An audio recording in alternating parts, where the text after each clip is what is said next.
You don't need another strategy. Here's what you actually need to figure out why you can't implement the things that you already know. I'm Dr. Brooklyn Storm, former psychologist, now business coach, and I help women just like us to build profitable private practices, usually in under 12 months. Being neurodivergent means I see the patterns that other coaches miss, but it also means I'm a truth teller, so I'm not interested in giving you any business advice that sounds good or might be trending, but doesn't actually work for us. Welcome to the Practice Momentum podcast, where we're going to get your private practice sorted out. Thanks so much for being here, and let's get on with the next episode. If you'd like to start making a little bit of extra money without seeing more clients, then passive income could absolutely be an option for you. And today I want to talk with you about something that I do that creates passive income for me most weeks. And, it sounds like, oh, it's not much money, but every little drop in the bucket helps. So welcome back to another episode of the podcast. Today I want to talk with you about digital products. So digital products are things like your worksheets, PDFs, journals, and things like that. Now, I know some of you already have digital products available on your website and they're not selling. And so you might be thinking, oh, this doesn't work, I've tried it. So I want to unpack a little bit about what makes something sell, so that you can understand perhaps what to do, what to change, so that you can get your things moving again. I also want to say, if you have set up your digital products and they're not selling, it's just data, okay? It doesn't mean it doesn't work. It doesn't mean there's something wrong with you. It doesn't mean you're not good enough. It doesn't mean anything like that. It probably simply is you just weren't aware of all the nuances and intricacies that go into creating something and then actually being able to sell it. So I want to talk you through some of that today as well. It's going to be very practical, and you will leave the episode hopefully with a better understanding of how to approach creating digital products. Okay. So I guess I just want to dive in and say, I had a look at some digital products before I recorded this website, because during the week I was working with some people who were selling, as I said, like worksheets and PDFs and things like that on their websites. And they were saying to me they wanted more money. And I said to them, what are you doing at the moment? I said, I've got some one-to-one sessions, but I also sell things online. And I asked them how much money they make, and they said nothing. They don't actually make anything. They're pretty upset about it because they don't understand why. And when I went and had a look, I could see straight away why. There wasn't any sort of selling going on around the digital product, meaning there wasn't an image of it, there wasn't multiple images of it, there wasn't really a detailed description of it. It was just kind of like one or two sentences, and then it said it was going to be like $33 or something. And then you kind of got to click to go to Stripe and pay for it. There wasn't any testimonials for it. There weren't any reviews for it. There wasn't any context around it. And a lot of the time it just seemed really incongruent and quite random about why they were selling this thing, because it was outside of their niche, right? So the content that they were selling by and large tended to be quite sort of surface level and very, very generic. And a lot of the time, no offense, but a lot of the time just poorly designed. And by that, I mean, when I did go and buy their products and I downloaded them, the whole process was very clunky for me as the buyer. And when I got the thing, it was really low quality. For example, I'm talking about from a design perspective, not using their branding. They, for some reason, had just gone off and used other people's branding. I don't know why. There was text on documents that went edge to edge on the page, so no margins. There was a number of things that I purchased during the week from therapists that when I got it, the actual content was all centered, and I don't understand that. And there were maybe 5, 6, 7 fonts on the page and a lot of bold, and then on top of that, there was also, just had to let Buddy out. There was also, clip art and things like that. And it just looked really bad and nothing matched, nothing was lining up. So the formatting was a real issue. And then for people who had created these things, a lot of the time, if I wanted to use it as the client, it meant that I had to print it off, which was problematic because, for me anyway, I've just moved house. I don't know where my color cartridges are. Would I want to use my color cartridge? Probably not, so then it all just got too hard and I didn't end up using them. It was as if the people who made the products didn't actually test them themselves first. And two, the content wasn't useful. So by that, one of the things that I downloaded included journal prompts, but the journal prompts didn't take me anywhere, right? It was just more like list all the reasons you feel bad about something, list all the ways you want to feel about something. And it was like nothing kind of shifted any needle. It was all very surface level stuff. It was all stuff that was in my awareness, and I didn't feel better after I did those journal prompts because they didn't resolve anything for me, right? And also, you know what I'm going to say, not all, but a lot of it felt like it was ChatGPT, which really irked me. It really, really, really bothered me so much because these women are health professionals. So I thought that I was buying information from a health professional based on her experience, her knowledge, but what I got was written by ChatGPT. And then I felt like I'd been scammed, like I'd been ripped off. So that was my experience. And am I going to go back there as a potential client and buy more of their stuff? No. Am I going to recommend it to anybody if I was a client? No. Would I ask for a refund? Probably. I wouldn't really. I'm not the sort of person who would ask for refunds. But you know what I'm saying? Like, I'm just putting myself here in the mind of a potential client that might want to download something or use something. Now, as somebody who has made tens of thousands of dollars selling things passively, including workbooks and worksheets and PDFs and stuff like that, I'm going to tell you exactly what I do that gets sales for me when I remember to do things. But I had a look before I recorded this episode, right back to when I first started selling digital products, right up to now, selling them passively. And I found the threads, the through lines, and identified the things that sold best, and then was able to look at why they sold really, really, really, really well and continue to sell well years later, even with AI being available. The things that sell best are the things that are tools. So tools work better than things like an ebook because they're practical and they're going to get somebody a result.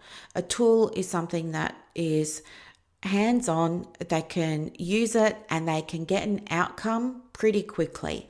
Ideally, we want somebody to be able to use the digital product within about 10 minutes and get an outcome. That's what the goalposts sort of are. Now, it's going to depend on what digital product you're creating, but for things like journals and workbooks and worksheets and things like that, we're looking for a quick shift. Okay, so the products of mine that sold the best were always the ones that were tools over information alone. Okay, they extend the work that you're doing with your clients in session. Think about it that way. So it's just like, imagine that you want to do something in session 3 with a client and you're thinking, if I don't get around to doing it, I want them to be able to do it like this little bit over here before our next appointment. That's what I mean. Treat your PDFs and worksheets and workbooks and things like that as extensions of the work that you're doing with a client in session, okay? And also, you want to have this tool for them reinforce something that they're learning with you, right? They're acquiring a skill. Maybe the skill is learning how to be assertive and speak up for themselves. Maybe a skill is that they're learning how to people please a little bit less or put themselves first, prioritize themselves, okay? So giving them something that's going to be a useful tool, that's practical, that supports them in being able to apply and practice this newly acquired information, skill, education that you've given them is going to be super duper valuable. And then the third type of digital product that works really, really well is one that helps your clients. It's a tool that helps them to maybe track or monitor the progress that they're making with something. Okay, now you could use this for EAP, you could use it for trauma, you could use it for pretty much anything. But we want to just give them something so that they can see that they're moving forward. Because I don't know about you, but if you've ever had therapy, sometimes you feel like you're going around in circles and you're not making any progress. In fact, it happens with some of the women that I help with their businesses, especially when they're first starting their business, right? And they aren't really expecting how heavy it's going to be in terms of doing the marketing. They think that the website and their Psychology Today and their Google business is going to do all the marketing for them.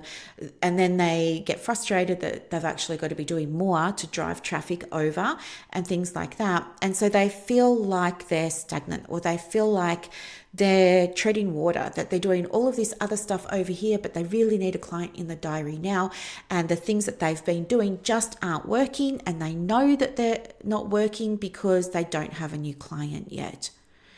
So I know, because I'm their coach, that what they're doing is working.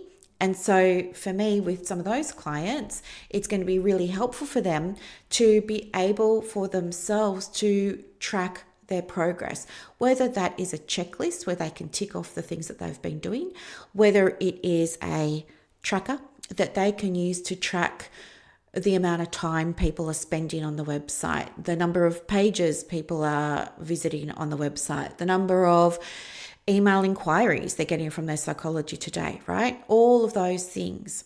Because I know with my clients, sometimes they focus on it's only like the only metric that they're concerned with is, did I get a booking or an inquiry this week? And so when it's taking time for that to happen, because they're still building their audience, they get the idea that they're just going to change the website back to how it used to be. Or they get the idea that they're just going to stop doing this thing over here. I'm just going to stop blogging. It's not working. I've put up 3. It's not working. I'm going to get rid of my blogs. I'm going to do something else. And so they chop, change, chop, change, chop, change. And each time they do, it resets everything for them. And now we're back to having to wait another 90 days. And it's because they don't see the progress that's happening in order for the client to become a client. That client needs to first become aware.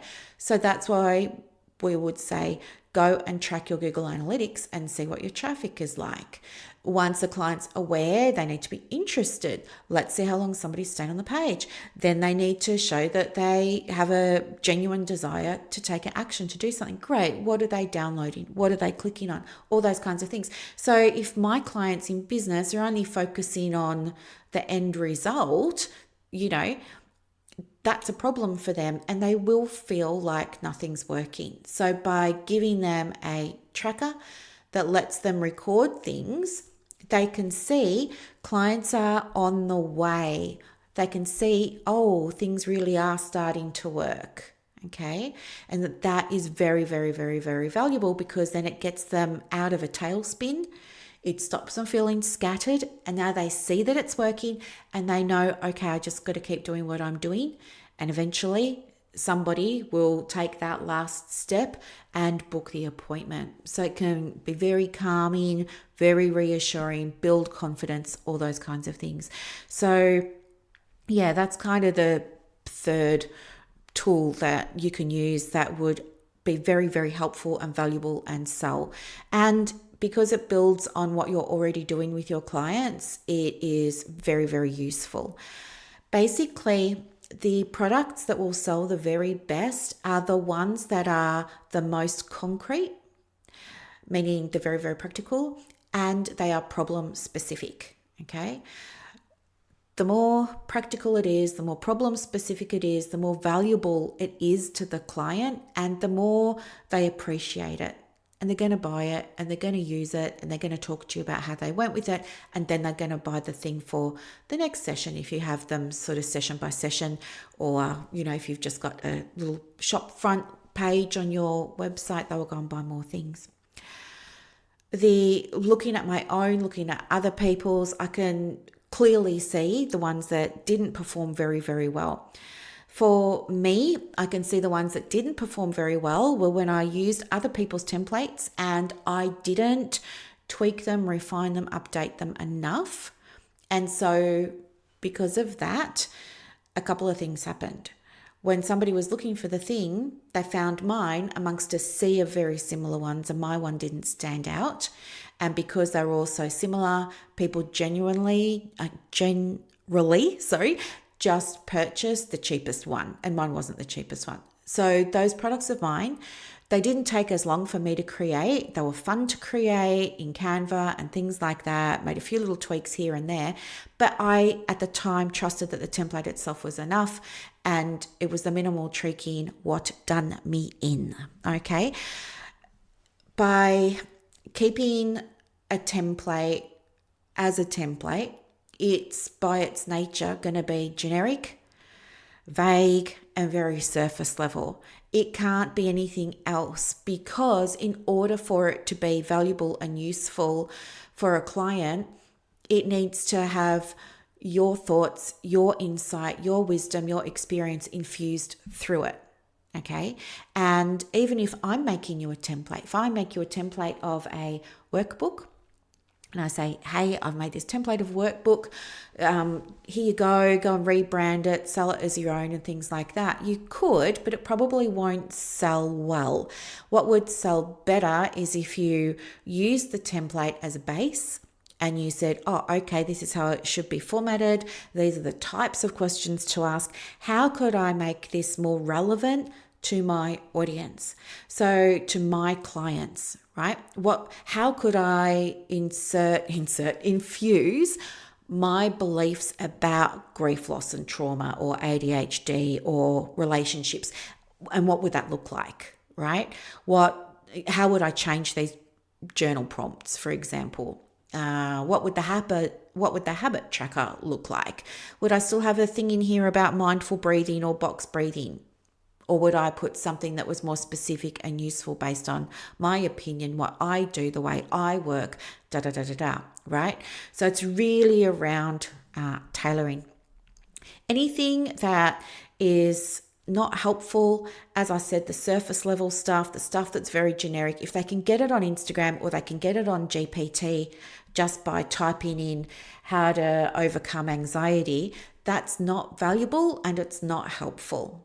They can go and get it free off ChatGPT.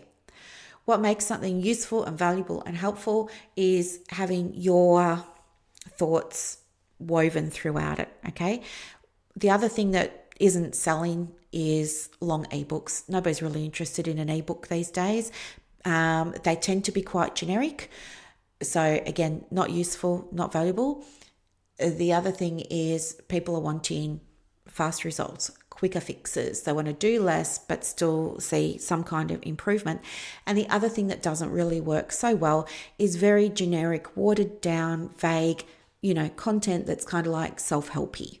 And I understand why this happens, because it happened to me too when I was first creating digital products.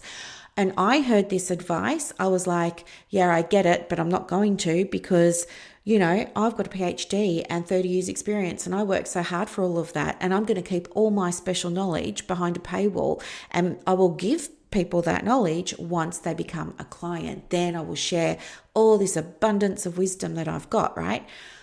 Wrong. It didn't work. What worked, because it didn't work because it wasn't useful or valuable or practical or get my client a result when I reverted to just putting generic stuff out. When I changed that, and I started sharing things that were useful and going to get a result and things like that, guess what? People will buy the thing, but then they'll come back and shop around and they buy a couple of other things. And then they come back a little while later and buy a couple of other things. And then I would get an email from someone saying, oh, my friend, I was at the ACA chapter meeting last week, and a colleague there said she got this from you and I can't find it. Where can I get it? And so then start getting emails from people asking where can they buy certain digital products of mine, stuff like that. So learn from my lessons, because I don't believe in mistakes, but learn from my lessons, and you will be able to get your own results and start making money in your own business more quickly. Okay. So we don't want to have underperforming content. So how do you create products that will sell to your ideal clients? Well, in terms of creating the product, I think, and again, I'm so guilty of this myself, because you have so much knowledge about something, you want to kind of cram it all into a resource. And that's a very normal thing to want to do. However, it ends up usually backfiring because either you do too much, as I'm guilty of doing, and then people get overwhelmed by it, right? You know that they need to know all of this stuff. They don't know that they need to know all of that stuff. And you give it to them because you're being helpful, but they're receiving it and they're like, oh my gosh, I just wanted to, in my case, learn how to get a client. So just take that problem and look at all the reasons why that problem exists, and start with the most common reasons why that problem exists and solve it with a digital product. Okay. You're just solving one part of the problem. Now you might be thinking, but if I go and do that, then people will just solve their problems with my digital products and I'll never get a client. That's not true. There's so much evidence that I've got myself and that you can find from other people as well. And maybe it's even been your own experience where you've purchased something from somebody and you really liked it, and then you wanted more. So then you went and did their course. And then after you did your course, you were like, oh, I wonder if I can work with that person. And then you reached out and maybe you booked a discovery call or something like that. So don't think that you're going to miss out on clients. You're not going to miss out on clients. This builds a client base. It does the opposite. Okay.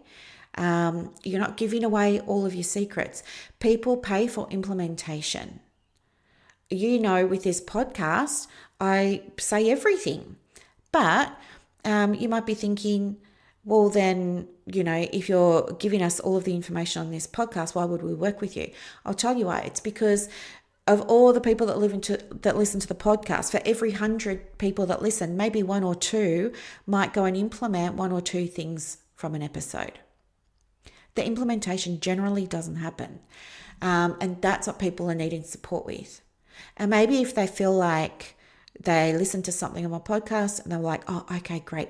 I know now what to do to create a high selling digital product. Brooklyn said it's got to solve a problem. She said it needs to be consumed within 10 minutes.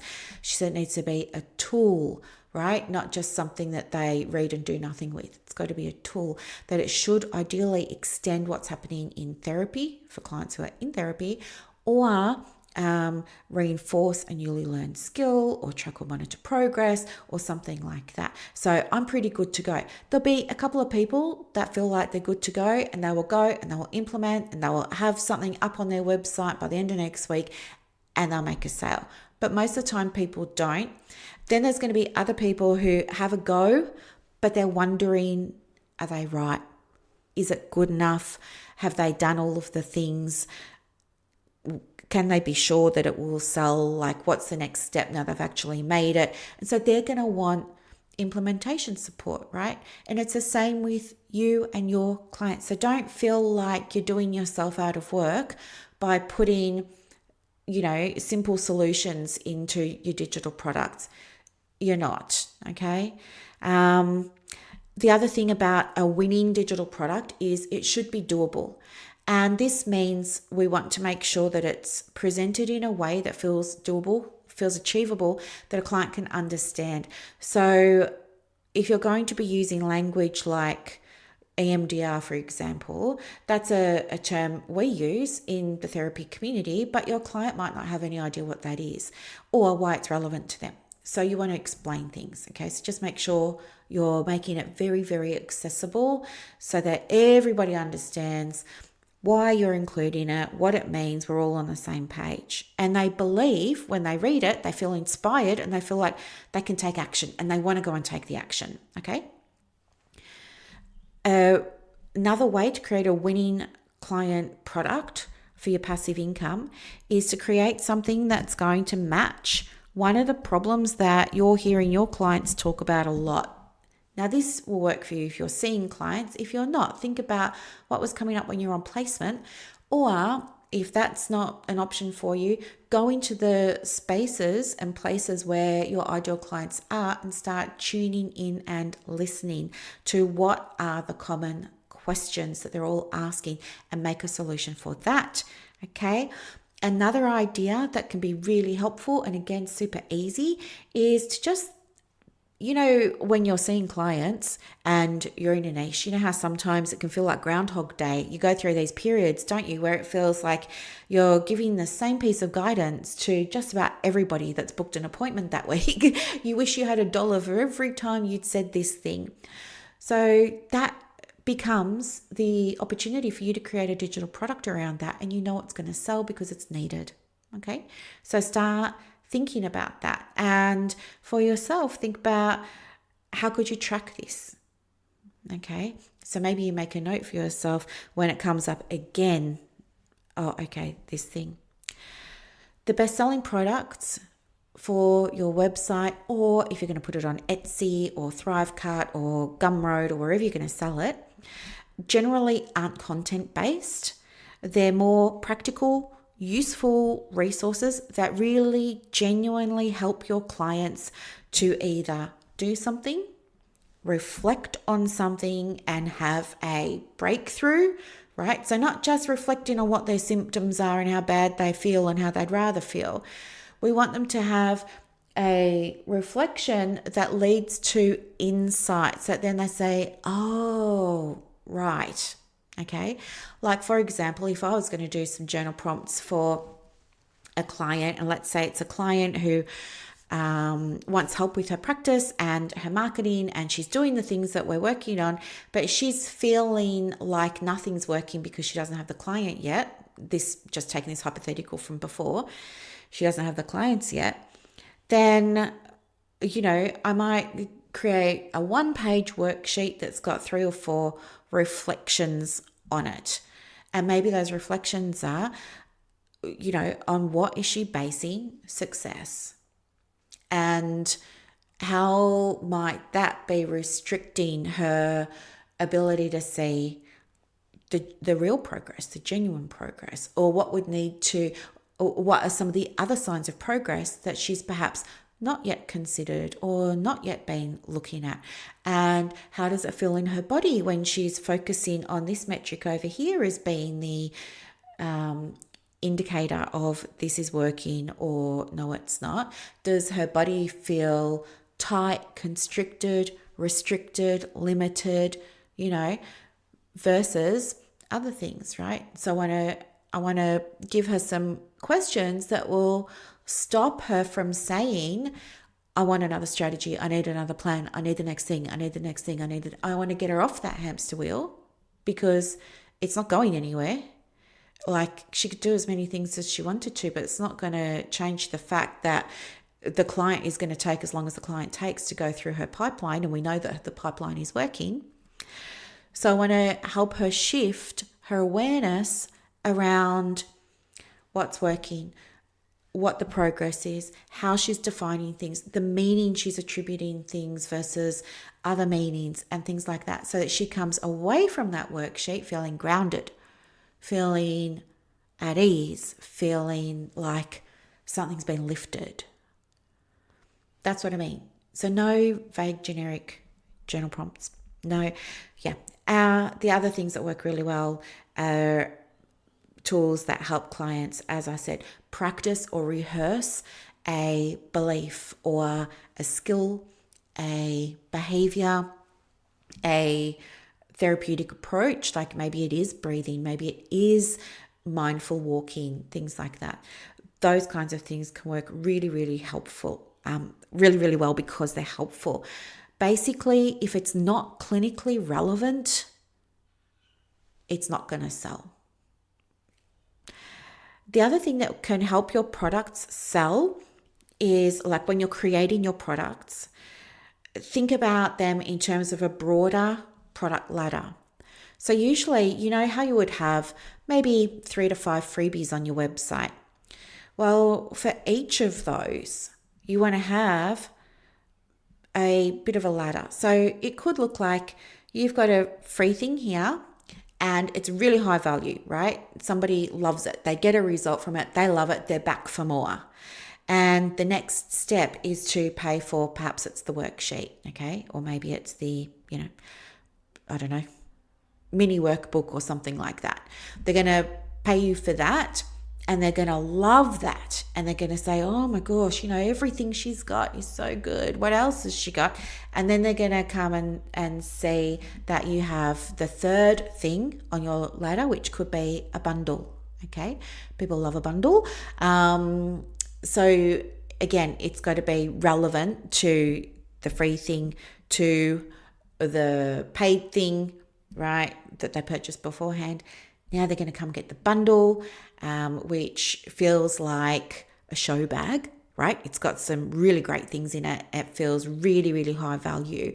To them, it feels like it might be $200 or $300 of value, but they're only going to pay you, $50 for it. So it gives them the feeling of getting a great bargain. Like they can't believe how lucky they are to be able to get this thing. And then from there, they use the bundle or some of the bundle and they really like that. And then they're going to go on and do the next thing, which could be maybe it's a mini course. Yeah. We're talking about digital passive income here, right? So that's what it could look like. Now, ideally, it'd be great to have a little ladder for each of your free things, but you don't have to. I mean, what you could do is maybe you've got 3 things that are all related, right? And they could be free. So you've got 3 free things that are all kind of related to each other. And maybe each of those 3 things leads to the same ladder, okay? Maybe it's just you've got 3 things on the first rung. And then each of those 3 things leads to rung number 2. And then rung number 3, then rung number 4. So have a little ladder for yourself, because if people like what you're putting out, they come back and they want the next thing. So you want to give them the next thing, and we price it accordingly. So for the freebie, obviously there's no price there, okay? For the thing that they're going to pay for, maybe it's a worksheet, for example, or maybe it's a mini workbook or something like that, depending on the urgency, importance, significance, of the shift, the result, the outcome that they're going to get, the transformation. You're probably going to be pricing that for between $9 and $19, okay? So it's called low ticket, and it's a stepping stone. So they're going to get that low ticket thing. They're going to get that fantastic result, that amazing outcome. They're going to come back and then they're going to go, oh, I want the bundle. Okay. And that bundle might have, perhaps it's got a workbook and a custom GPT and phone wallpapers and a personalized email from you. Do you know, like it's got a bunch of things, high value things. You can price that for around $35 to $55. If you wanted to create a premium bundle though, and premium isn't about having more things. Premium is about the effectiveness. So if it was going to be even more effective, if it was going to be even more helpful, right? Maybe it includes a 15-minute call with you. That's the type of thing I'm talking about. But then it's not fully digital, but maybe it includes an extra mindset recording that has been really, really helpful for other people in terms of getting this particular outcome or something like that. But a premium bundle you can sell for $75 to $135. Okay. And then from there, if they really love that and that was super duper helpful, then they're going to come back and the last thing would be maybe a mini course, right? Mini course doesn't have to be a big thing. You don't have to spend years making it. You don't have to load it up with webinars and things like that if you don't want to. There are many different ways that you can make a mini course. It's less about how much stuff you're providing and more about the usefulness of the stuff you're providing. So yeah, the people that I see who are selling digital products on their website, they don't have a product ladder. And for that reason, they're missing out on a lot of money. They're leaving a lot of money on the table. Also, the people whose stuff I purchased this week, there wasn't any email sequence. There wasn't any invite to book a discovery call. It was just like pretty much download the stuff. And a lot of the stuff wasn't even branded. It didn't include even their website on it. So, I've got documents that I'm looking at on my desk as I'm speaking to you without a logo, without even the person's name or anything. I don't know where it came from. So even if it was helpful and I did like it, I don't know where I got it from. And that means that that person isn't going to get a client now.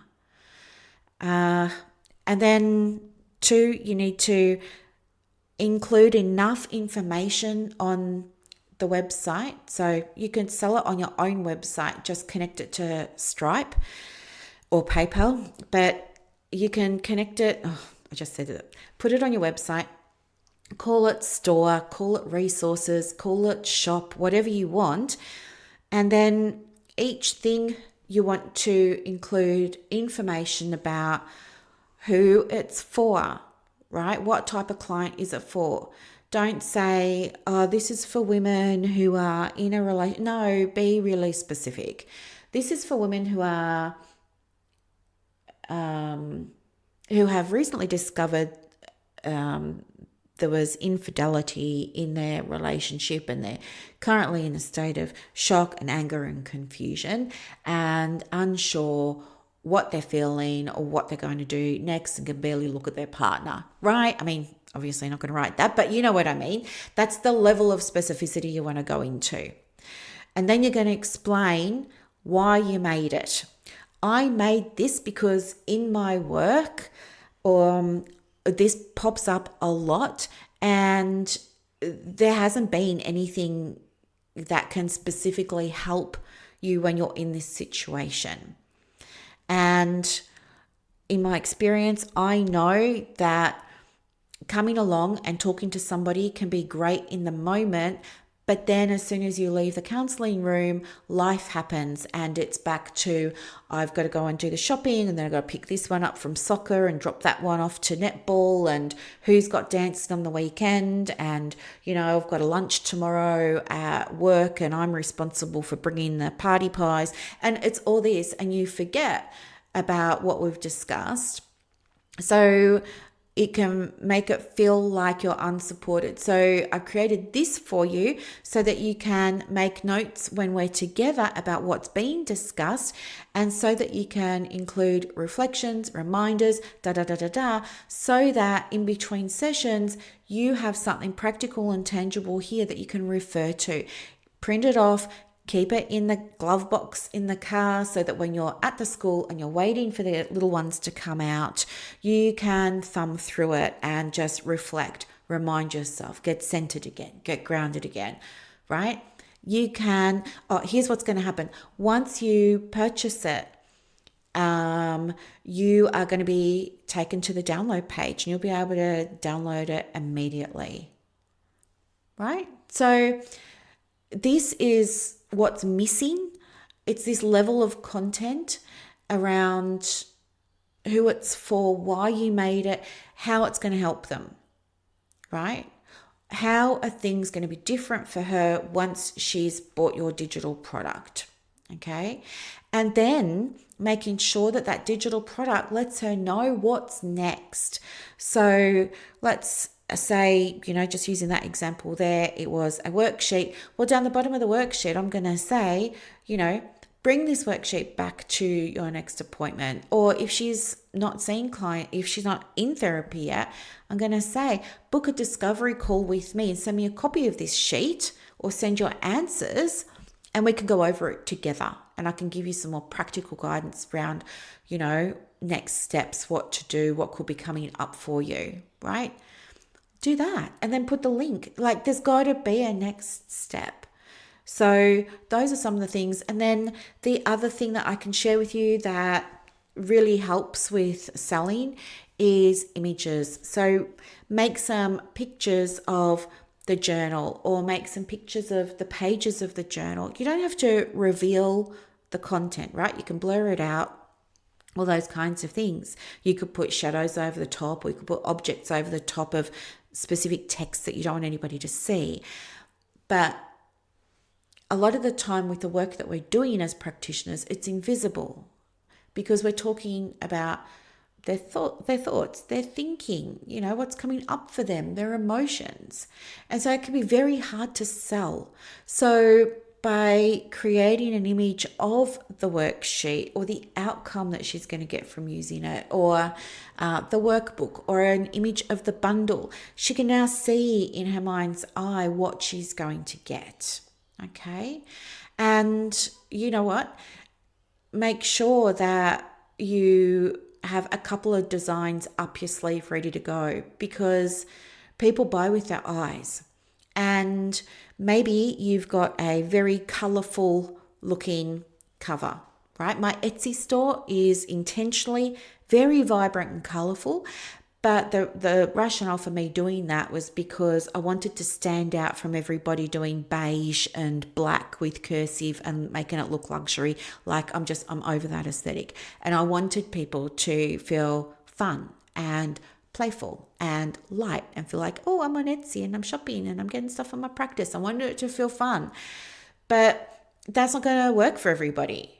Right? And it's the same for you with your product. Now, it doesn't mean that the product is useless or the product doesn't work or that nobody wants your product. It's just that somebody didn't resonate with your bright, cheerful, colorful cover. So have a simple, minimal cover up your sleeve so that you can swap it out and see, does that one sell better? Right? If you want another example of this, if you've got Netflix, you've probably seen that, it shows you, oh, there's this movie that over here we think you'll like, or here's what's new in our drama or our true crime or something like that. And the titles stay the same, but they'll show you like a different grab from the movie or the film or the episode. And so they change that all the time. They do that because people buy with their eyes. Right? And they put it on rotation. Now, there's nothing stopping you from doing that too. And that brings me to the last point. The last point is passive income can be 100% passive. It can be. In fact, on Etsy, it really is 100% passive. However, there's a lot of work to set up a digital product that you probably haven't considered, like what we've just spoken about there, like creating multiple product images, creating a really helpful description that inspires somebody to buy it, by having maybe a sales page for it if you've got a bundle or something like that, creating an email sequence to go with each thing that you're selling or giving away. And that email sequence needs to convert, right? So that it goes on to the next step. There's a whole lot of things here that must happen in the setup phase. And then once it's all set up and it's on your website or it's on Thrivecart or Gumroad or wherever you're going to sell it, then for the most part, it's just going to take care of itself. In the early days, again, everything happens in 90-day cycles. So in the early days, you do want to go in and check your Stripe account, see the sales, see what people are clicking on, see what they're looking at, if you have access to that information, depending on your platform or your Google Analytics and da-da-da-da.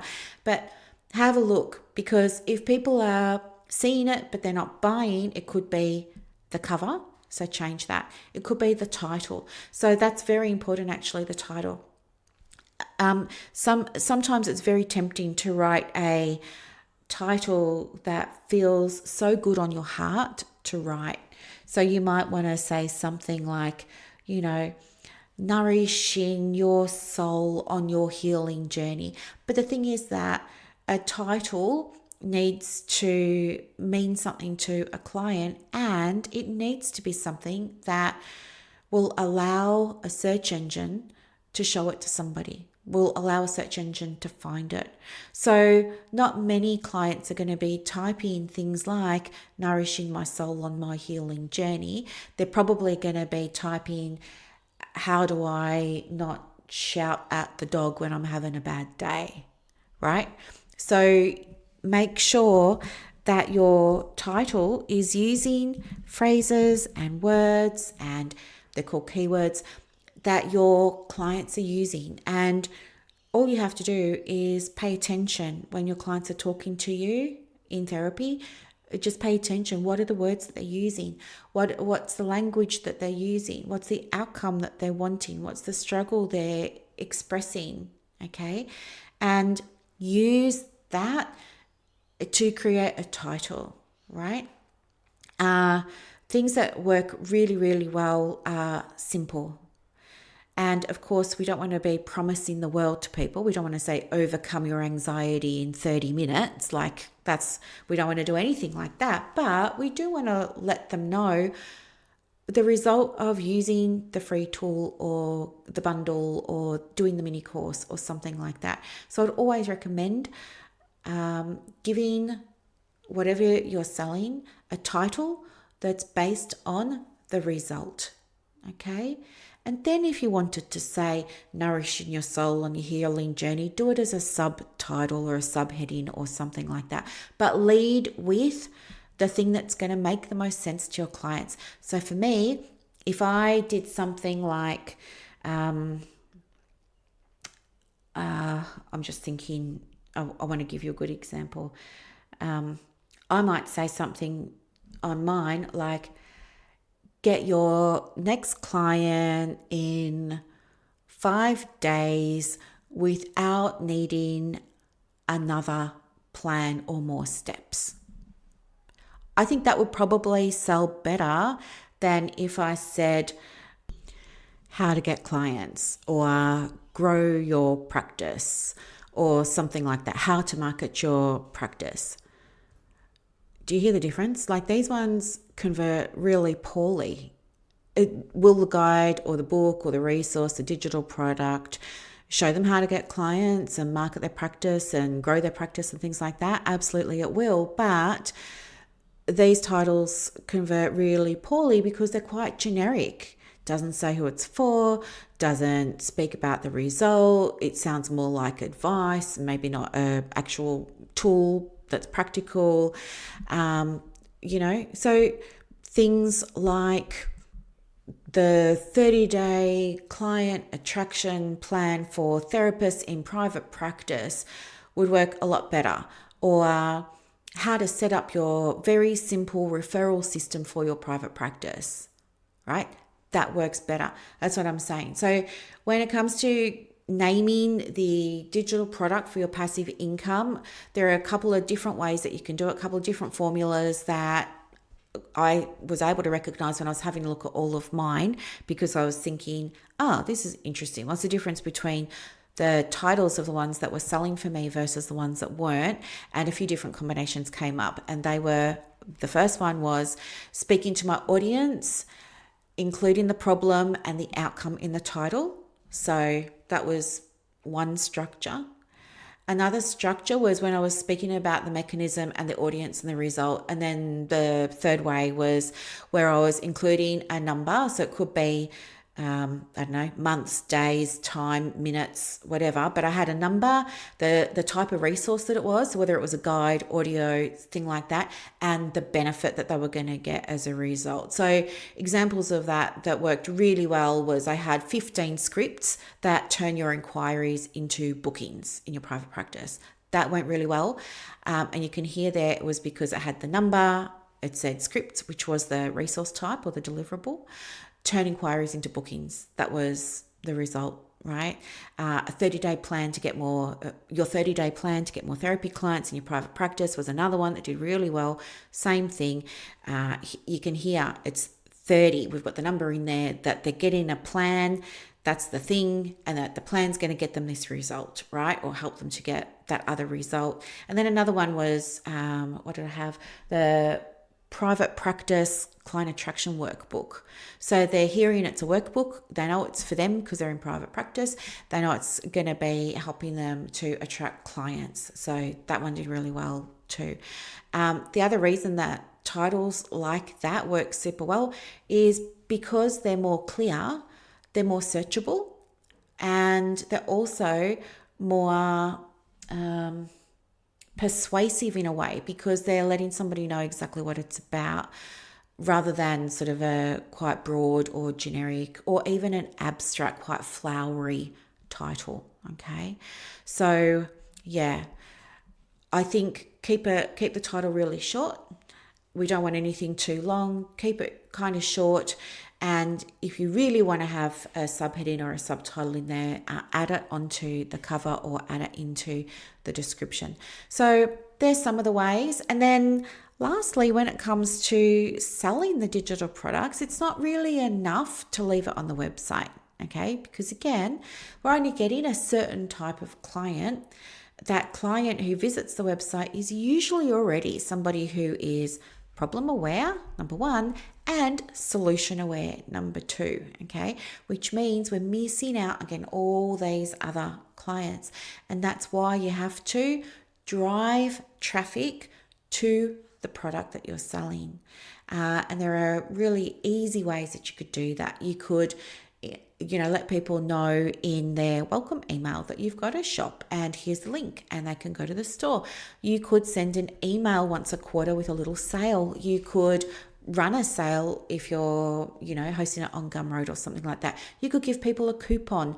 You could mention it in your Google business profile when you're doing your posts. You might include an image of something. You might talk about what it does and how it helps, and let them know that if they go and visit your website, they can get a coupon or, get it for a special price or something like that. Like, there are lots of different ways that you can get it in front of people, but you have to get it in front of people. And that's the active part of the marketing.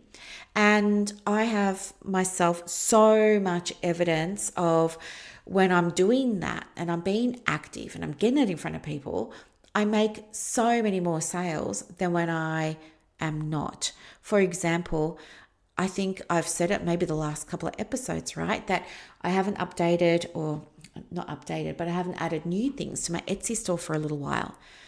I tend to do it when I'm in the mood, and when I'm in the mood, I end up making a whole bunch of things, and then I can batch them, and then I just schedule them to publish sort of one day after another, or maybe one every 2 days. And so what that does is that triggers the Etsy algorithm to say Brooklyn's got new stuff in her shop and It pushes my shop out to more people. But I also help the algorithm along by sharing to my stories on my social media.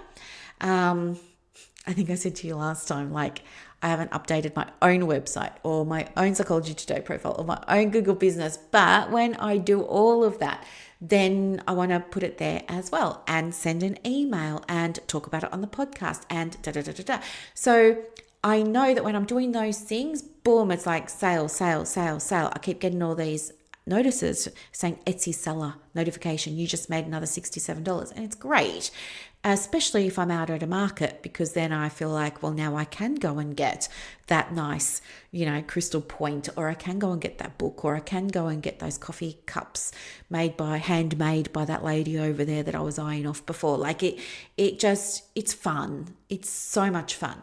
But I know when I haven't been actively putting things on and letting people know that I've put things on, the sales still come, but they're much slower, right? There might be a couple of weeks where I don't make a sale, and then I might make 2 or 3 sales the next week, right?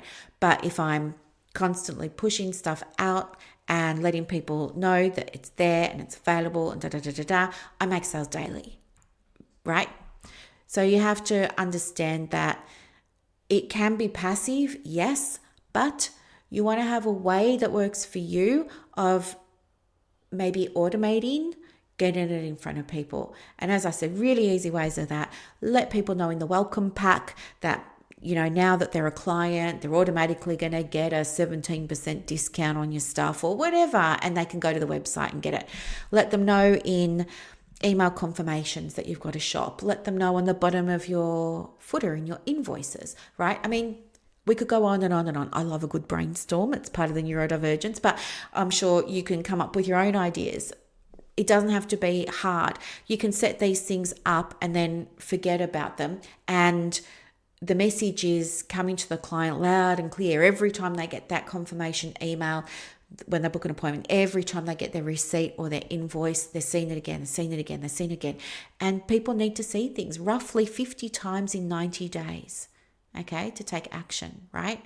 So by including it in things like that are already automated, this is how we take things over into being more passive for you, okay? So anyway, I hope that this was super duper helpful and you've got some ideas there on, you've got some shortcuts, let's say, from listening to my lessons. You know now what to do. You know how to do it.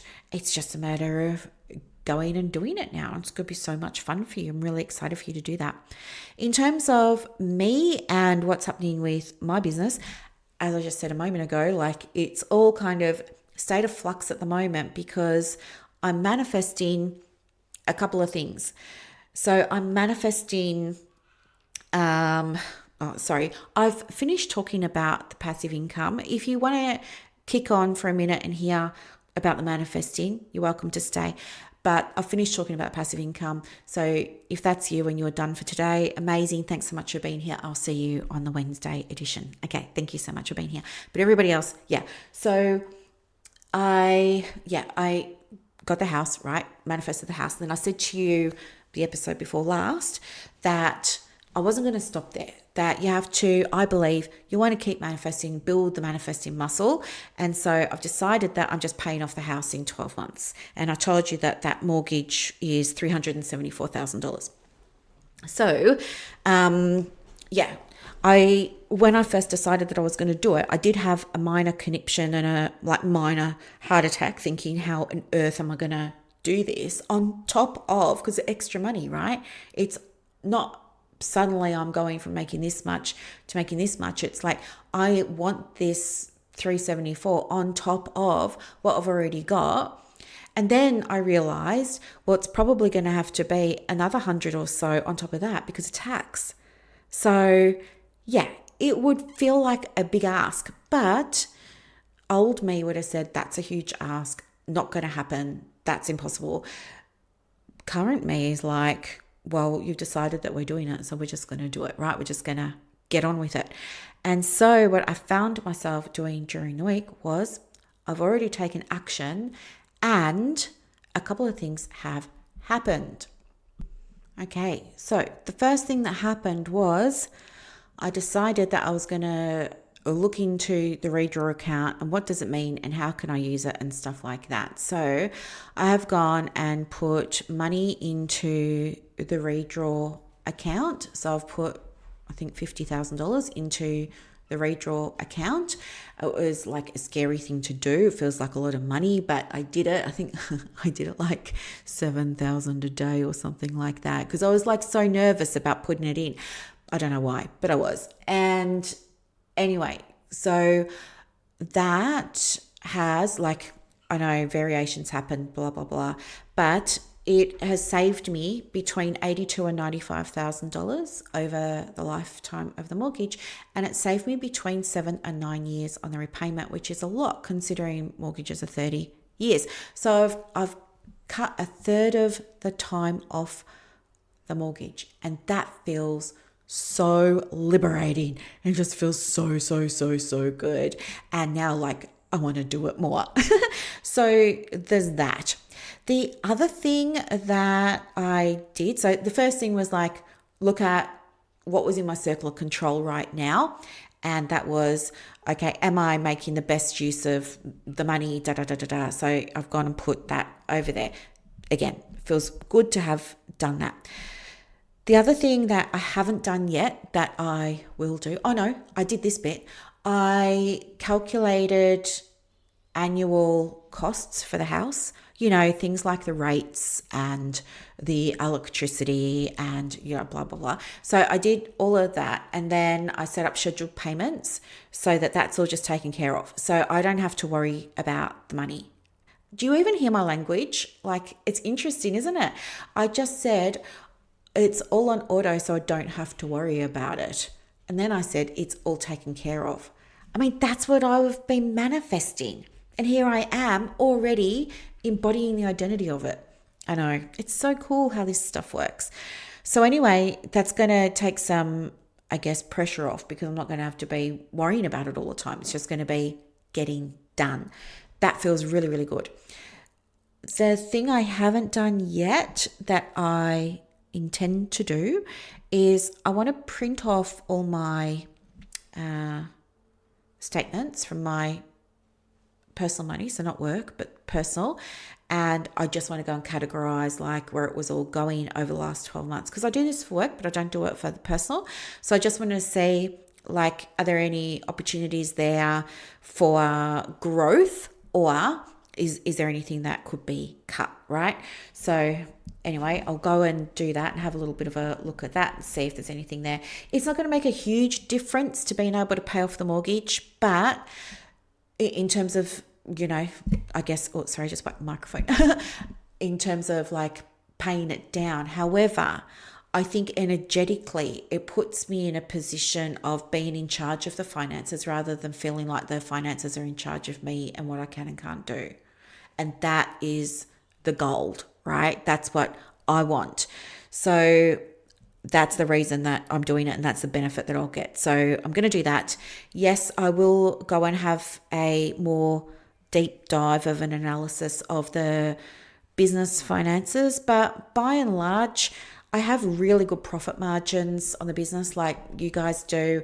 I mean, it costs us not very much to run our practices. I mean, if I have a look at mine, I don't have my phone in front of me, but I think mine runs at like 90% profit. It's ridiculous. I'm very, very lucky. But you might recall from previous episodes that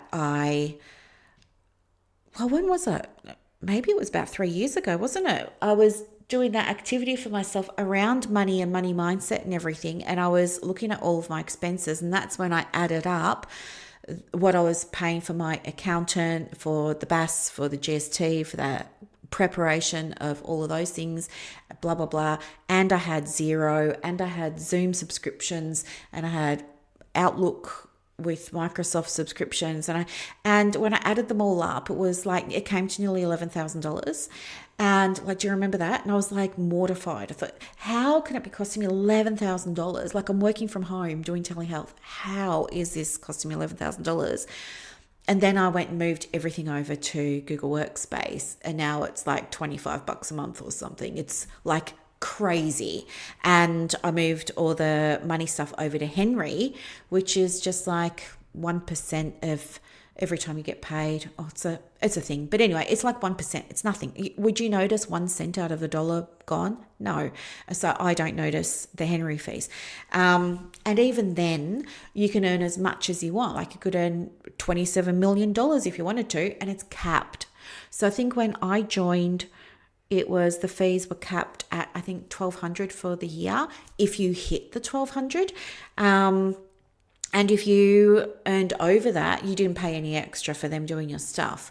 But I think more recently, one of my clients signed up to Henry, and I think now the cap is $1,500 a year. So anyway, whatever it is, I mean, I could be totally making that up. But the point is that it was when I did that deep dive into my finances that I went from, 11,000 going out to, what's 1,200 plus, 25 times 12, $3,000, I think. So yeah, I took it from 11,000 down to 4 or 5. It was huge. So I will go and have a look at that. Again, I don't think it's going to make any massive difference to my ability to pay off the mortgage financially, but it will put me in the energetic space of the version of me who just easily and effortlessly paid it off in 12 months without really giving it too much of a thought, right? That version of her, she was on top. She knew what was going on with the money right down to the last cent. And yeah, I do, but I would just want to be more across it. So there's that. And then I think too, as I was saying, it involves me being able to do what's within my control. And those things are, the other thing is I need to be open, right? And so I have to be open to doing things and getting support for achieving this, for manifesting this. And one of the ways that I do that is some people might call it self-care, but I don't. Like, I think that this is just such important work. But I have I don't know what her title is, and this is so embarrassing because I've seen her twice now and I absolutely love her and I love working with her, and it's so, so, so effective. She does kinesiology, but she also does Akura or Aruka Health. Her practice name is Symmetry Health. Wait, let me go and just find it, because I mean, if you're interested in seeing her, you'll want the real details. Let me just see. Her name's Kelly. Health Symmetry. Where is she? Okay, the business is called Symmetry Health Kinesiology. So that's her. She's amazing. So I went and saw her because I believe in energy, and I also believe that we can only work with what's in the scope of our awareness. Okay, this is why things like therapy and coaching and stuff like that are so helpful, because you've got somebody on the outside who can see our stuff when we're in it, right? We don't see the forest for all of the trees. So it's the same, I think, with me and the things that I'm wanting to call in. Sometimes I might not know if there's a block, if there's a pattern, if there's something, but my body knows and my energy knows. And so anyway, I connected with Kelly and I had a meeting with her, and I was like, she's like, oh, what's the goal? And I said that I wanted to, like, sort out some trauma, because at that stage, it was like, 3 weeks ago, I think. Yep, 3-ish weeks ago. I was still in the throes of all the drama of, how can this person not pay me back? So I was still all in that. And I was very aware that was going to get in the way of me doing what I wanted with the business and with my life and stuff like that. So anyway, it was around that, and it was around the trauma, I spent time with her. She was very, very helpful. We did the kinesiology. We also did Aruka therapy, and she listened and she was so helpful. And it was so interesting too, because like kinesiology gets me every time. Does it get you every time as well? Like the whole muscle testing thing? Like, I don't even know how it happens, I mentioned it to you before, so I won't go over it again, but yeah, I mean, just how you can resist against the pressure and then they just do something, then all of a sudden, arms collapse. It's like, how? Like that, for me, that's the proof right there that it works. So anyway, I saw her and she said to me when I was leaving, oh, now, by the way, some of my clients say that they can experience some symptoms afterwards, blah, blah, blah. You may, and maybe I mentioned this to you as well before, I can't remember. And I listened, I took it on board, but I didn't really think anything of it. And when I was wrapping up with her, she was talking to me about my hara center and, lower belly, lower abdomen type thing and stuff like that. And anyway, would you believe, like I came home and I felt quite tired, because energy work it's draining, right? You're talking about big things, you're resolving big things, you're healing big things, there's tears, there's like all the stuff. So I was pretty washed out when I got home. And then that night I wasn't well, and I just had the runs, that's all. Like, I didn't want you to think it was like something serious. It wasn't. And this happened like for the next 3 nights. And I was like, what on earth is going on? Like, I rarely get sick. I rarely get unwell. So I'm thinking it was just stuff getting shifted, because that's like where you hold your power, right? Down there in your belly. And so, yeah. And then I noticed too that since I worked with her and I was doing all of this other stuff, there was an absence of the anxiety, an absence of the fear. I was starting to feel more grounded. I was starting to feel more relaxed. There was less chaotic activity, let's just say, with my mind, but also with like my general like flitting from task to task, tab to tab, on the computer I'm talking about, things like that. I wasn't moving so quickly in the house or around my neighborhood. I was just like chilling pretty much. And that's not like me. So anyway, and I went and saw her again this week. And it was so good because I said to her, look, I've got this thing. I've just decided that I'm just going to pay off the house. And it was great because she's on board with it too. And she's like, okay, let's clear whatever needs to be cleared and stuff like that. And it was so interesting, like just getting the kinesiology done. I swear, if you haven't had it, you've got to experience it. I fully believe you have to go and experience it. I mean, if you couldn't be like converted, so to speak, I don't know what it would take, but it fascinates me no end. But anyway, so we did a lot of kinesiology, and it was really interesting because she was able to connect and get messages and things like this from my higher self. And one of the things my higher self was saying was, you can pretty much be, do, or have the things that you want. Like nothing's off limits. If you can dream this thing you want, then you can absolutely have it and just go for it. And then one of the other things that came through was just be guided by your intuition and your inner knowing. And if something's feeling good and happy and it's lighting you up, that's the sign. Do more of that. Leave the other stuff for now. And so it was great because this is all the stuff I already think, feel, and believe and share with a lot of my clients, but it was nice to receive it, okay? And then there was like other stuff that came up as well. But I'm just so excited because now I feel like, she was able to pick up on some blocks, and then at the end, those blocks were then shifted, open, ready. And I mean, even like just, I don't know, you know how sometimes you can make things happen because it's in your mind? Well, you can do that all the time, right? But I think whether this has legit happened on an energetic level, or maybe it's just my mindset is now choosing to believe I'm free of any obstruction to me being able to achieve this goal. Now I just feel like it's going to be like just a cakewalk. Like I'm not even stressed about it. I'm already feeling really, really good about it. And so again, about embodying that identity of the version of me that's done it already and choosing to act from that place, acting with the end in mind, but not only that, acting from the end.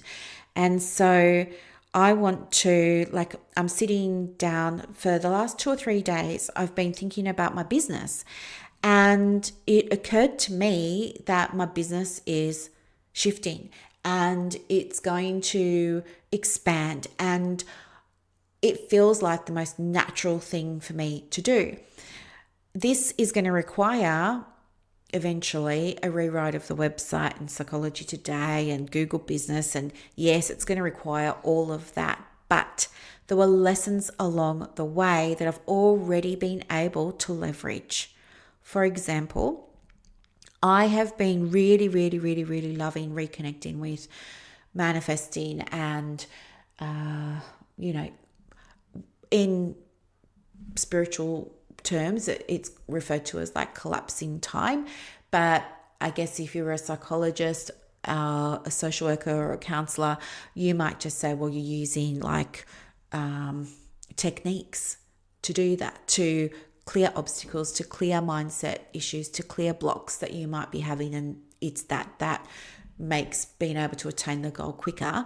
But yeah, just over in the spiritual world, it's just called collapsing time, right? Same thing, just different jargon basically. But one of the things that I realized was I'm really loving that. And I thought I want to be doing more of that. And then I was getting a book for a client, and this book popped up on the Amazon list of, other people who got this one also got that one over here. And I told you about it last time, so I won't tell you about it again. But I went and had a look, right? And anyway, I'm not sure, did I tell you I got the book? So I bought her book, And I was so excited to read it, right? And as soon as I got it and ripped it out of the packaging and everything, I quickly went and hid it from myself. And I put it in the bathroom because I wanted to read it in the bath because it felt special. I wanted to have my dim light on and just enjoy the process of reading this book. And I was like so looking forward to it. I took my dark chocolate in there and, my highlighters. And I was like so excited because I feel like I'm across the whole manifesting thing. But I also want to know, hey, has somebody come up with a new way, or is there a new insight, or is there new research on this now, and right? So I'm like so excited to dive in. And then when I read it, I was just like, it was a big anticlimax because it was very generic, right? And it was such a disappointment that I ended up like at the start, I was like eagerly reading the introduction or the preface or the prologue, whatever it was. And I was like, yeah, just get through it. And the good bit's going to come on the first chapter. And it was just so basic and it was so, and I just felt like, okay, maybe she's just like introducing concepts and things like that. Maybe the second chapter will be better, or maybe the third one will be better. And the further I got into it, the more quickly I was just thumbing through it because it was just a waste of time for me. And that's from someone who has come in at it from a space of being open and wanting to learn and really wanting this to be a great book and really, being a cheerleader for this book in terms of wanting it to be awesome. But it wasn't. It was very much an anticlimax. And I remembered I just kind of discarded the book and I was in the bath and I was like, okay. And then I just thought to myself, it was a waste of $40. But then my higher self said, no. We're going to anchor into things happening for us, right? So how do you think this happened for you? I was like, I don't know how this has happened for me, but, show me the way kind of thing. So I was just like, I'm going to be open to how this is happening for me. And then anyway, what ended up happening was the next day, I was just having breakfast with Buddy and we're watching TV, having our cheesy omelets, and it was lovely. And I started to think about this book again and I thought, okay, this book was a New York Times best-selling book, right? And I thought, that's very interesting considering it was so surface level and so broad and so kind of, generic. I thought that's very interesting. How on earth did this get to be a New York Times best-selling book? And then that got me more interested. So then I thought, I want to find out more about this person. So, because again, I hadn't heard of her, and as I said, I feel like I'm pretty across the manifesting community, like the who's who. And so then I just started poking around on social media as you do. And I went to YouTube, that's right, because I thought, she's probably got a YouTube channel and maybe the stuff on her YouTube channel is better, because I believe that when you're recording stuff, like for me, it's a podcast, but maybe for other people, it could be a YouTube channel. But I think when you've got something that's unscripted and you're just kind of going and you're speaking the things and you're off on tangents and I think that's where the juice is. And I think that's where the gold is. Whereas if you've got a book, it's heavily edited, right? So I thought maybe there'll be some videos and she's talking about some of this stuff and she goes into it a little bit more details, a little bit more specific. And I was super excited and couldn't find a YouTube channel. Interesting. And then I thought, what's going on over here? And I could see there were clips and she was featured on somebody else's podcast and they had clipped the podcast into shorts or something. And I was having a look at that and I could see that even with that, the views were less than 400. And I thought, that's really interesting. How can you have a New York Times best-selling author get, so few views when she's been interviewed on other people's podcasts? And then I thought, well, let's go over to Facebook, and I found the Facebook page and it had, less than 5 posts on it and no engagement. So that's interesting. And then well, no engagement, like no likes or hearts. I think there were a couple of comments. But then I went on to Instagram, pretty much the same thing. She had like, I don't know, 14,500 K followers, 487 Instagram posts. But again, like pretty much no engagement, no interaction. Now, in saying that, I also know that the number of likes and hearts and comments you get is vanity metrics and has nothing at all to do with how many clients you get from your socials. People think that it does, but it doesn't, right? I know myself that even in my Facebook communities, right, there are lots of people that end up working with me that have never once commented on anything or liked anything or hearted anything, right? So I knew not to pay that too much attention, but I thought that it was still interesting nonetheless. And then that got me, I guess, to a point where I was feeling now really confused. And I thought, well, how did she do it? She's got this resource that she's made over here that's pretty general. She doesn't have a social media following, really, to speak of. She isn't really on multiple platforms. I mean, she doesn't have a YouTube channel. She has a Facebook page, but hasn't posted on it for years. And, she's not really active on Instagram. I think her Instagram, the last post she did was two or 3 years ago. So I'm thinking, okay, you can be a New York Times bestseller with generic material, without an audience, without a social media presence, without a Google business profile. She didn't have one of those. And I was thinking, so how on earth is she attracting clients like Cindy Crawford and if I go to her website, like there's testimonials there from other like important people, famous people, stuff like this. Like how? And anyway, I went back over to the website and I'm thinking to myself, I'm going to figure this out because this is really interesting and it's really helpful to know, because I think a lot of the time we believe or we think that we've got to have all this social media content out there. She's proof you don't. And I also agree you don't, but I think it absolutely helps. She's not running ads to her stuff either. So how is she doing it? And so anyway, I'm having a look around on the website and I see that she graduated from an Ivy League university with a qualification in business. And I was like, oh, maybe that's why, maybe that's it. Okay, well, now I understand. But then my higher self was saying, well, hang on. In Australia, we don't have Ivy League universities, but when you did your PhD in psych, Monash University was the leading university in Australia for psychology. So, hello, what's to say that's worth less than what this other person did? And why are you comparing yourself to a total stranger? So that was a helpful insight that I was very, very thankful for. And then 1 second, I just got to let Buddy out. Okay, I'm back. And anyway, so then I realized, oh, she's done it through connections. She knows someone who knows someone who knows someone. Like, this is how it's happened. It must be like through a girlfriend of mine I was talking to about this the other day. She was like, yeah, like the alumni. And I thought, well, I'm in the alumni as well, but I never use it.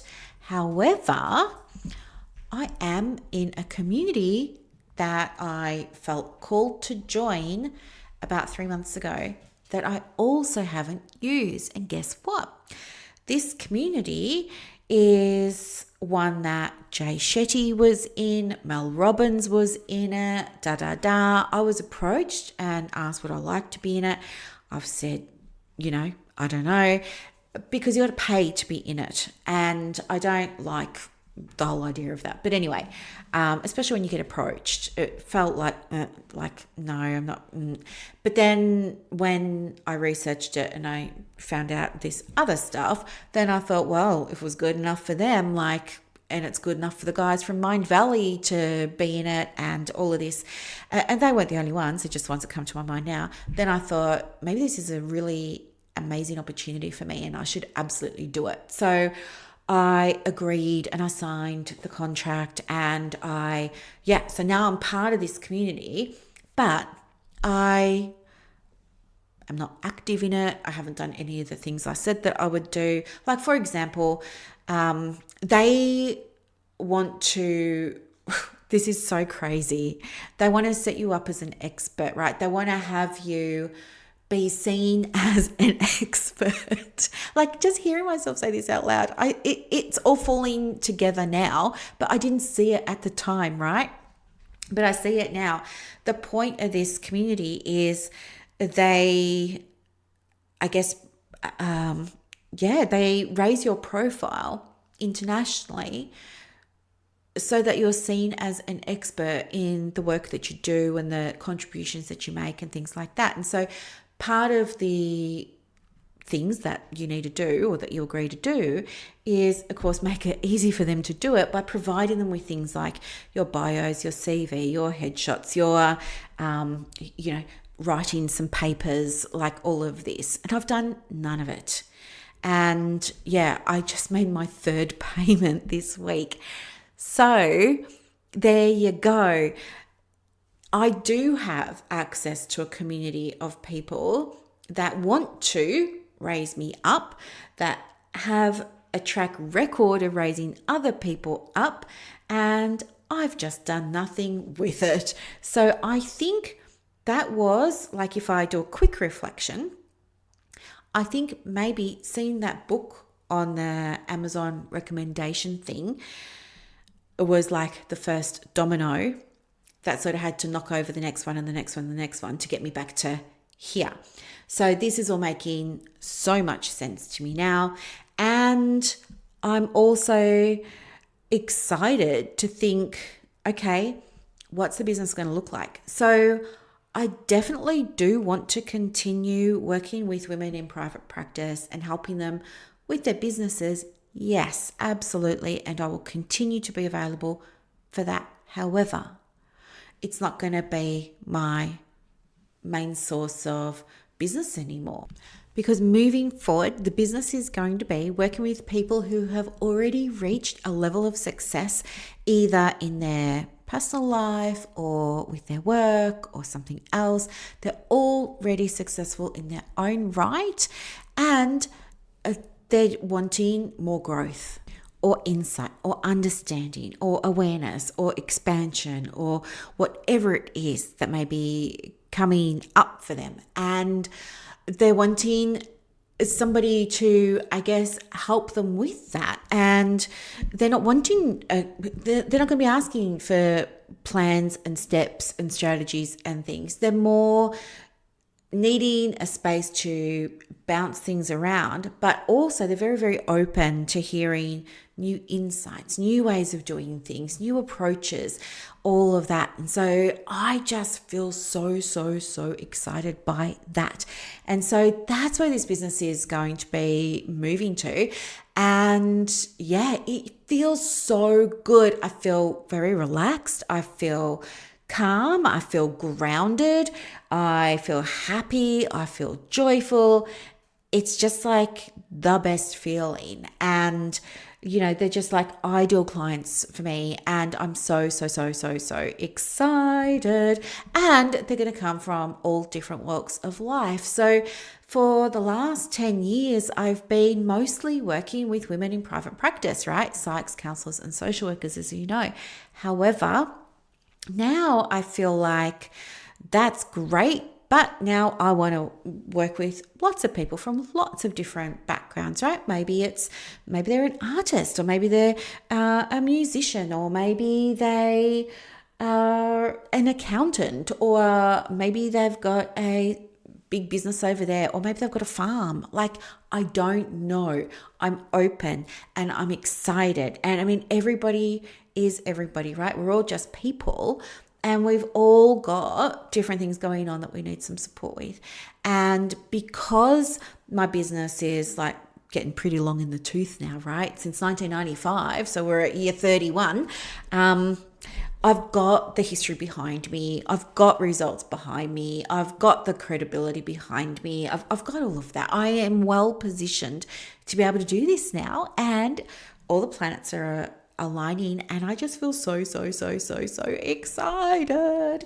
So, yes, I do need to go and update the website. And so at the moment, the website is all geared to women in private practice and it's all private practice heavy, but that's going to change. And yes, I will still be absolutely working with them, but it's not going to be the sole focus of what I'm doing. What's going to become the sole focus of what I'm doing is what I talked to you about, and re-niching into my philosophy and re-niching into what I believe to be true, my take on things based on my scientific background with the PhD in psychology and all the lead up degrees to that, and my practice wisdom. So, and of course, like, I didn't travel the world and live in all of these different countries over that 5-year period for nothing. I was out there talking to spiritual people, as you've already heard in previous episodes. And this is stuff that I do myself, and I have my own experiences with things like manifesting and shifting things and, achieving things quite quickly. Okay.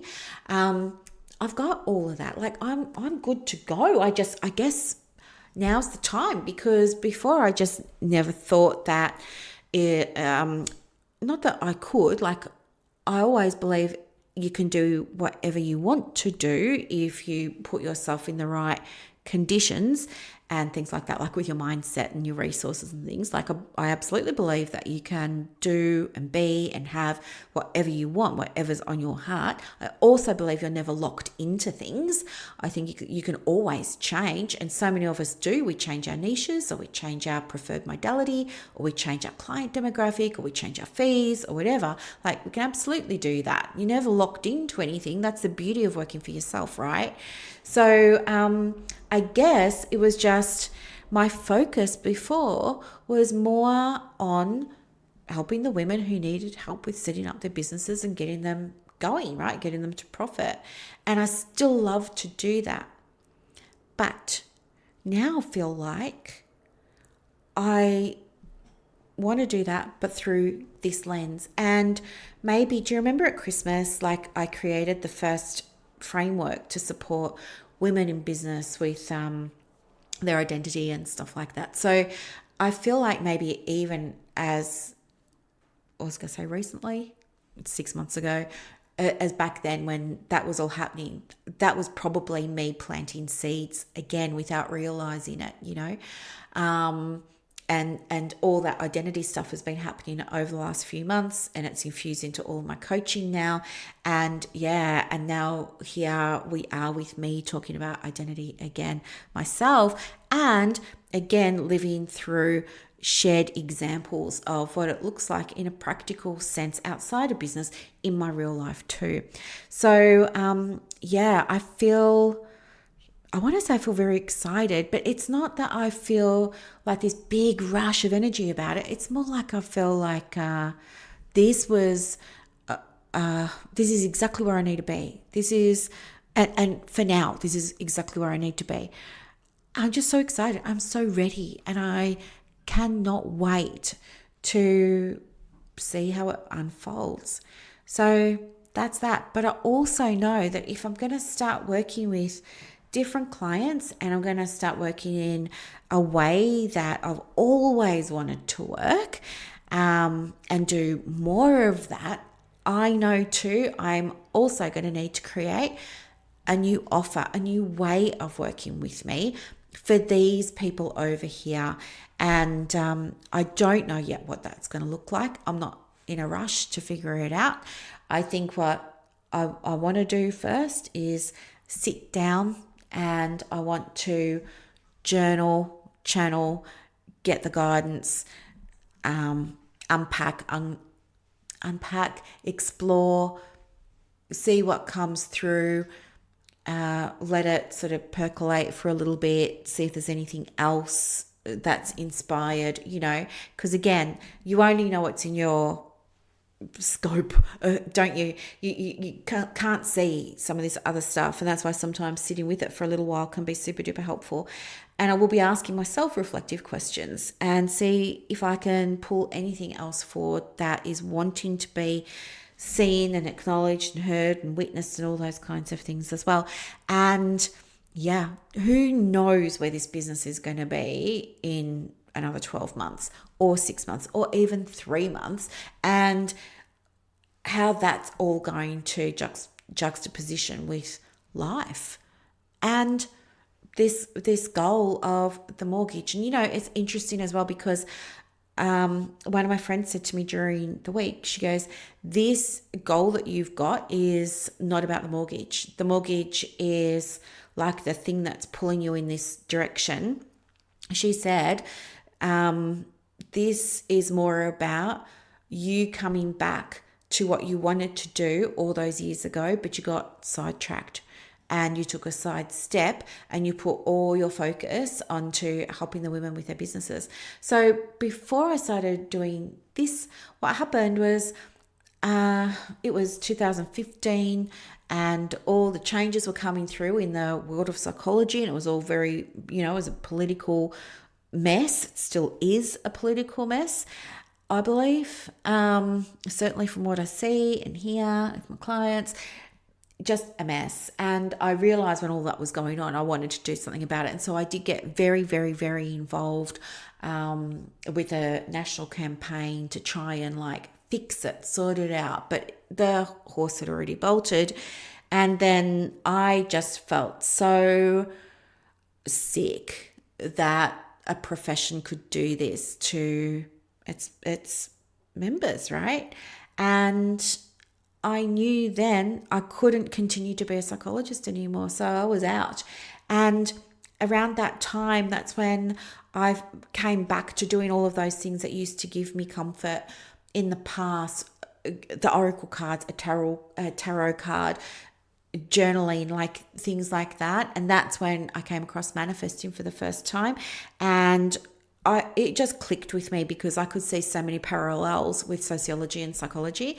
And so because of that, how it's always easy to learn something when you already have kind of a bit of a frame of reference to connect it to. So I could already see the parallels. And so then I was like, okay, this is going to be my thing. This is my jam. And I was so excited about it. And this podcast started being called Manifest Change. It was called the Manifest Change podcast. And what ended up happening was I was going merrily along that way, and then some beautiful souls who were psychologists and also social workers started tapping me on the shoulder and hey, you left the profession, we want to leave ours too, can you show us how to do it? And because there was a need for that, and because I was being asked, I wanted to help, of course I'm going to help. So then I went and got qualifications in coaching and this and that and da. And so that's how the deviation happened. And I'm so pleased that it did. It's given me so many years of being able to help people and continue to help them. However, when my friend was reflecting to me the other day, she was like, no, the mortgage is just the thing that the universe is using to get you back over into the work that you wanted to do all those years ago, but you just kind of got sidetracked. That's all it is. This is not about you paying off the mortgage. So yeah, maybe she's right. Who knows? Who knows? But I think that, yeah, in order to be able to do anything, whether it's your business or your life, and it feels big and new and different and all those kinds of things, you absolutely need to do the embodiment work around your identity. And so, yeah, that's what I'm in the process of doing now. You're hearing it in real time as it's all happening. Who knows where it's going to end up? I'm just so excited. Imagine what we're going to be talking about 12 months from now. We'll be reflecting on, did it happen? Did it not happen? Why did it happen? Did it not happen? All of that. And I'm excited for you to be able to hear about it, because this is the other thing. I don't think many people talk about this stuff. I think lots of people just talk about what's working and they want to sell a solution and all of this, but they don't tell you about all the, the millions of other things they had to do first until they found the thing that worked. Like when I was talking to you about passive income before, I was saying like with your freebies, like the reason I have literally 47 freebies is because I kept making them so that they would build my email list. And I saw over time there was one here that would be really popular. So then I would unpublish the others and then I would try and make some more. And, of those 47 at different points in my career, 2 or 3 of those have gone like hotcakes, but the others have gone quiet. So you have to have multiples of things, right? And I forget how I got onto this. It doesn't matter. I've spoken enough. I don't want to do another 2-hour, 44-minute podcast for you. You've got better things to do. But anyway, I just wanted to share. That's where I'm at. So yes. There'll still be practice momentum and I'll still be helping you. But I'm just letting you know what else is going on for me. Oh, that's what I was saying. I was saying about people only sharing their best stuff. Yeah, if I only shared with you my best stuff, no wonder you would have imposter syndrome, because you would be thinking, oh, well, Brooklyn just did this one thing and it worked for her and I've tried it and it hasn't worked for me. That's why I think it's so important that I say, well, no, like I figured it out in the end, but I had to do it 46 times first, right? And I think that's very, very, very important for you to hear so that you are clear on the expectations you have for yourself, right? And for others. I don't want any of you to have imposter syndrome or doubt yourselves or doubt your ability or doubt your capability or question a strategy or a process. Have clear expectations. And I really believe the easiest way for you to have them is if someone lets you know exactly what it's like behind the scenes. And so I've always done it and I'll continue to do it. I want you to be super duper successful, but at the same time, under no misapprehension that you do it once and it's just going to work, because it's not, even for me. And 2, the things that you try now may not work now, but you could try them again 12 months from now or 24 months from now. And guess what? They might just really take off. It could just be your audience isn't there yet. It could be you're a bit too far ahead yet. And they just need a bit of time to catch up. Like, never throw anything out. It's always just a matter of, okay, this is just data. The data is telling me this is not what they want or need right now. Fine, I can come back to it later on. What do they want or need right now? How can I find that out without using AI? Okay. Just on that, I did a workshop during the week over in the Therapist Resource Hub on using AI to create your carousels for Instagram or your socials and stuff like that. So if you're in the Therapist Resource Hub, you can go and learn how to use Claude with Canva to do that. I'm also making you a special tool. I'm just refining it at the moment, and then I'll share that with you as well. So you've already got access to that. If you would like to have access to that, you're most welcome to come along. The membership, you can join on a 7-day free trial. Have a go, have a bit of play around, connect with other practitioners who are in there, all learning how to use AI the right way for their practice. And also you can cancel anytime, of course. So anyway, I'll let you go. I hope that you have a really, really, really, really, really good Sunday. I'm still sort of pottering around here. This morning I just bought wallpaper. So apparently it's going to arrive in 2 weeks. So it's just slow going here, but it's a great pace for me. I'm noticing there's like less of the frantic chaos and I am loving it. All right, my lovelies, have a beautiful weekend. Thank you so much for being part of my world. If you make a digital product, amazing, congratulations. Get it out there so that people can find it and buy it and use it. Don't forget to promote it. I'm also happy to share it to my email list, which I've done nothing really with in terms of growing over the last 12 or 18 months. I think it hovers around 4,100 or something, but I've got a 46% open rate on a good day. So not on a good day, what is it that? Most days, it's a 46% open rate. And then I resend to non-openers and usually get another 24%, 25%. So it can give you good exposure. So if you have something and you followed the guidance in this episode, it would be my pleasure.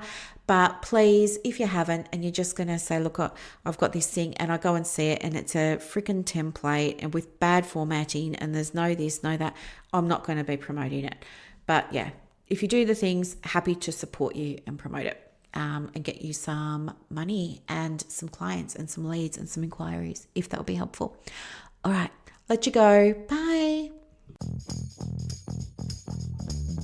And that's a wrap for this episode of the Private Practice Podcast. So as you reflect on today's insights, imagine creating real success in your private practice without going down rabbit holes or exhausting yourself with business activities that don't move the needle. With Practice Momentum, you have push of a button help available on demand. It's like having an expert in your pocket ready to guide you whenever you need it. Visit brooklynstorm.com to discover how Practice Momentum can transform your approach to building a thriving practice. I'm Dr. Brooklyn Storm, and I'll see you next time as we continue exploring the mind, business, and spirit of private practice success.